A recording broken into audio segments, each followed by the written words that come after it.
Chief Defence Scientist and Chief Scientist. I suspect this is the sort of thing that you think about a lot, and you will both have a lot of work going on in your offices at solving exactly what it takes to take our world-leading research out into the world. We haven't been great at it over generations. What are the structural things that we need to be able to, we can look at right now that can help move that translation piece along? Cathy, can I start with you? Okay, so look, hi everyone. It's really great to be here and I really appreciate this opportunity. So I think the first thing is when we talk about any of these things, it's the people. And in the past, we have not really instilled the idea in researchers that there is something beyond just doing their research. I know when I was doing my PhD, the idea of a great scientist was someone who published a paper and that was it. And I published some really good papers, and other people then took my indium nitride polycrystalline films and made them into white light emitting diodes that are probably a part of this room today. And the idea that I could even have considered doing something and take it beyond the lab was just an anathema to me. We've seen an extraordinary change in the mindset of our researchers. So we have people like Michael Bierczek, Lee and Michelle Simmons, and a whole range of other fabulous researchers who've gone from the research sector into taking and creating businesses. But what we haven't done with that is provide the support so that they can move easily. At the moment, it's a case of jumping off a cliff to some extent and waving goodbye as hopefully you don't hit the ground and you have a parachute, that your academic career goodbye. And we can't afford to have that. We need to have a structural change in the way we measure what does success look like. So that's my first one. Tanya Monro, did you want to chime in? You'll have similar sorts of Yeah, look, thank you, and a wonderful introduction by Cathy, and thanks, Corrie, for the invitation. Cathy's right, it is all about our people, and I'll build on Cathy's view. I do think we're at the beginning of a paradigm change, and I think what we need to do is not only provide encouragement and opportunities for people to follow ideas through, but we need to find ways to build those communities, those networks, so that the people doing research in our universities, in government, wherever they do it, deeply understand that some of the problems they're trying to solve, that they build those relationships earlier with the potential end users of those research, and that we create a system where we can have mobility across the system, because I believe that if you've always lived and worked in a certain type of institution, it's significantly harder to partner in a way that really pulls things through to impact. So again, all about the people, but as Cathy also says, about us trying to make it easier for people from different organisations to work together and to recognise and reward achievement of a different nature than a lot of our research institutions are used to. Can I add a second one then? And that is the interfaces. So it's really interesting. It's great to catch up with Jay Daniel here, who, when I was at CSIRO, we sort of commandeered an old lab in the optics group and pulled together a table and commandeered a whole lot of optics. And we also did this with another company called Baraha as well, where because there was space, there was kit, he was able to come in and develop. I'm not exactly sure how much he probably will tell you in his presentations, but get to a point where he could then take his company spin out to the next stage. And that interface at the moment is not well organised. We've got things where there's collaboration hubs and things like that, but it doesn't seem like it's really clear how to take that step, and it's not as though it's in everyone's DNA saying, I know the steps to take things through and enter from, say, a research sector into a spin-out or into something which would be able to attract investment, able to understand all the different government opportunities to support what I'm doing, and also the design of the company I'm going to set up. I can remember when we were doing some roundtables, talking to startups in the quantum area, there was some really useful feedback saying that one particular company said when we started our company, we actually could have got better advice on how to set the company up because we didn't do it right, and it meant that it made a lot of heartache we didn't need to have. So they're just some classic things. One of the things that was talked about this morning, and I've heard quite a bit is the role, the market attractiveness, the role of larger organisations and how they're partnering with smaller organisations, because often that kind of discipline, if you're talking about how do I germinate as a company, can often come from those other larger players. Tanya, the primes play a really important role, whether they're local primes like Gilmore, as we've talked a lot about this morning, or international primes as a maturing vehicle. How do you see that? I think that interconnection between primes and emerging companies is absolutely critical. What the smaller companies provide is agility. And what the primes can create is that safe environment in which to harness and provide safety nets for that agility. And I think that's something that we need to get better at as a nation in fostering and recognising, because I think each part of that ecosystem has a distinct strength and can't operate separate from each other. You know, it's not reasonable to expect a prime to be able to move at the speed an SME can or an innovator can. But what we need them to do is to create that environment in which the innovators, the SMEs, can come in and show the utility of their innovation and get it in the hands of the primes so that they can see how they can take advantage and help the SMEs take a step up. Yeah, look, the other thing too is, of course, no one prime or no big organisation makes everything. So I can assure you that the electronics box that anybody's got is made up of a whole lot of components from a whole lot of different suppliers, going all the way back to the material source. And so, you know, if you go through looking at where a lot of companies start, especially small ones, they start with a component which is critical. And I think, you know, we all know Intel Inside is something which was a pretty big brainwave for everyone to realise of naming an IC circuit that's inside a whole lot of computers was a really good way of bringing a branding in part of it. But it's not like Intel has a box that you go and buy something off the shelf. I want the Intel brand of something. And so this idea of, and I know Intel's a huge company, but it's an example of a small component that goes into a whole lot of things. So a lot of the small companies actually have components that will be part of a major, say in the case of defence platform, that'll be used in some other way. So that's one thing. There will be companies, and I think it's pretty exciting to see in Australia, and I'm sorry I'm focusing on quantum, but as you can imagine, I'm really working hard on getting that strategy out. And it is an extraordinary opportunity for Australia. But it is also necessary for us to realise we do have some startup companies that have the ambition to try and build the whole big thing.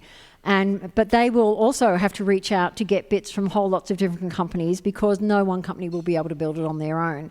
And so sort of going through and recognising how this is more of a ecosystem, I guess. I know everyone hates that, but it really is. Why I say an ecosystem is because everyone plays their part.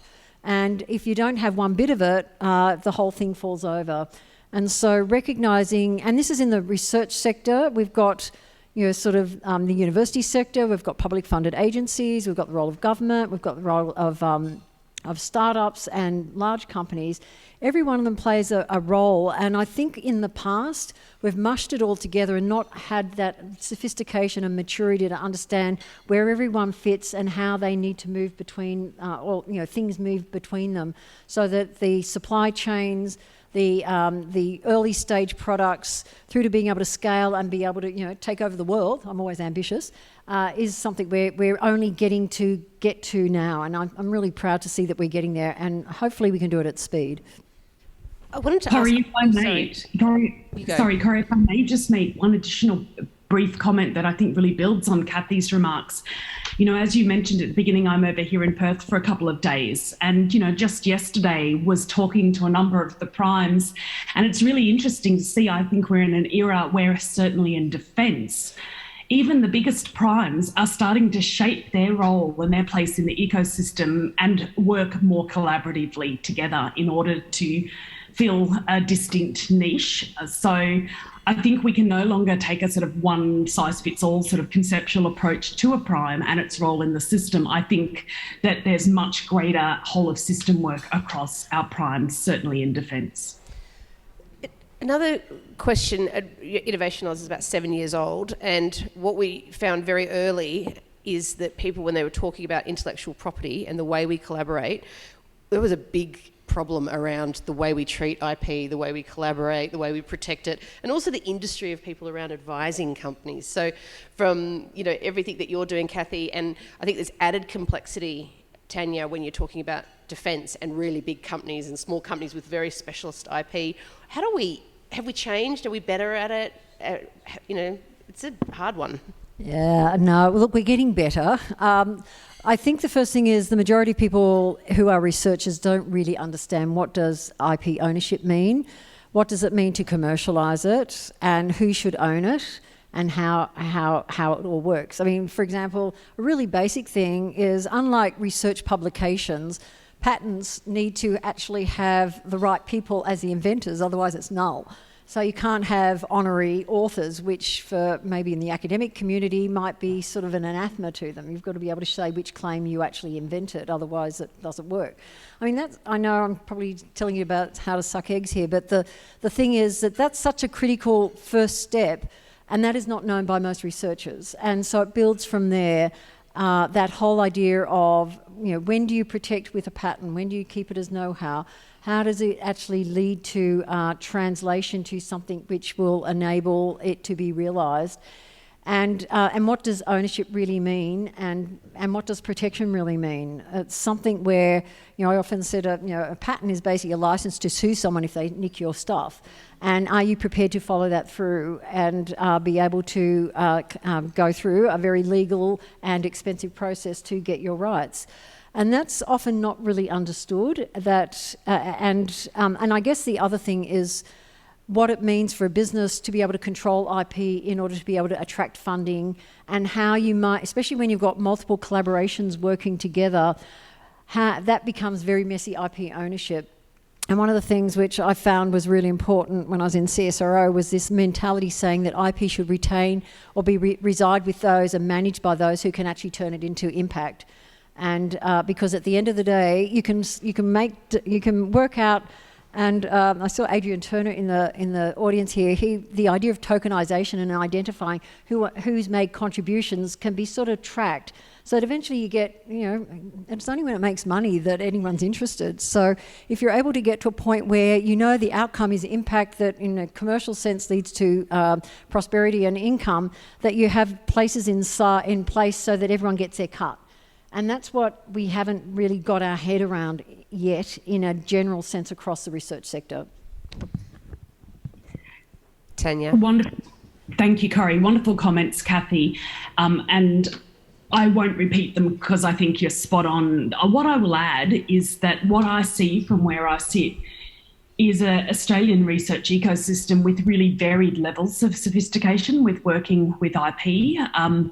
There is certainly a number of areas where I've seen a real uplift over the last 5 to 10 years in terms of ability to understand what needs protecting, who needs to own IP, so that you can get on with the business of partnering and delivering impact.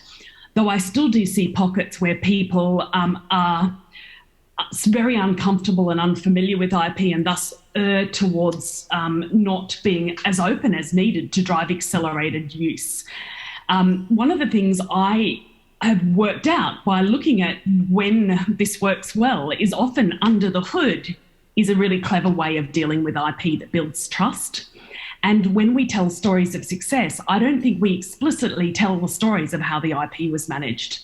And I guess what I put to this community is perhaps in some of the wonderful examples we have across our nation of accelerated impact from really clever ideas, we could start to tell the stories of how the IP was managed so others can learn from it.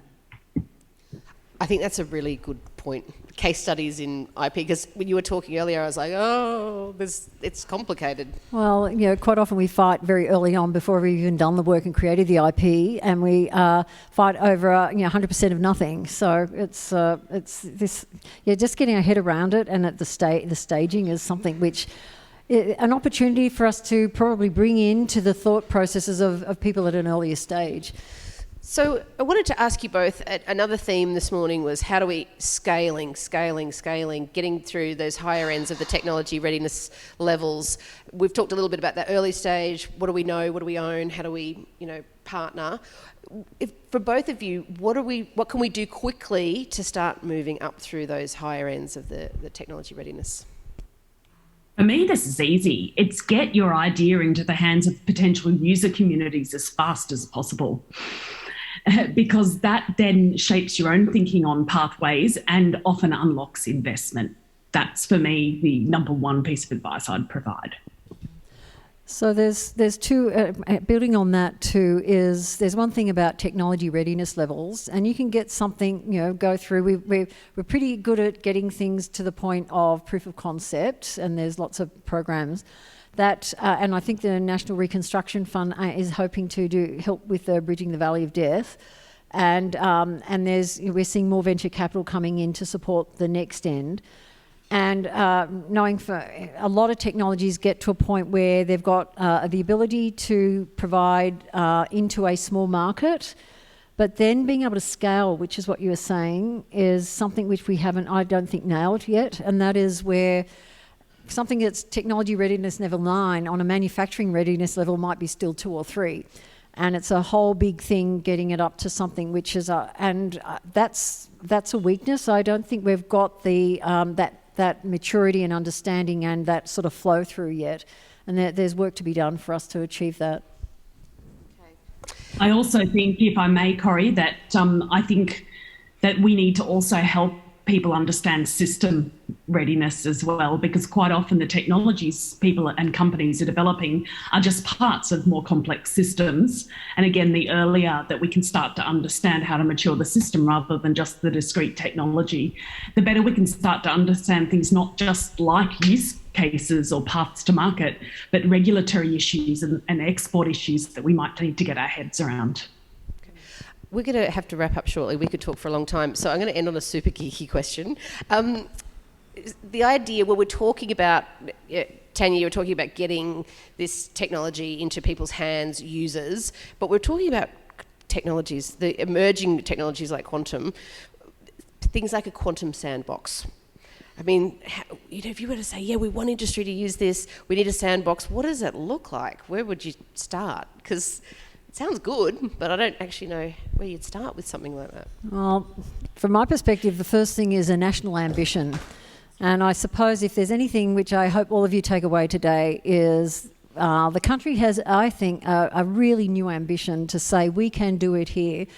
In the past, I've just heard up in Parliament House our Deputy Prime Minister saying that, that Harvard complexity of exports. I think last year we were 89 and now we're 91, so we're going downwards. And that's because we've got this idea that we dig it up, send it overseas. Well, we grow it here and send it overseas and not add value to it. And it's almost like we've got this mentality that we're not good enough. Yet we're the 13th biggest economy in the world.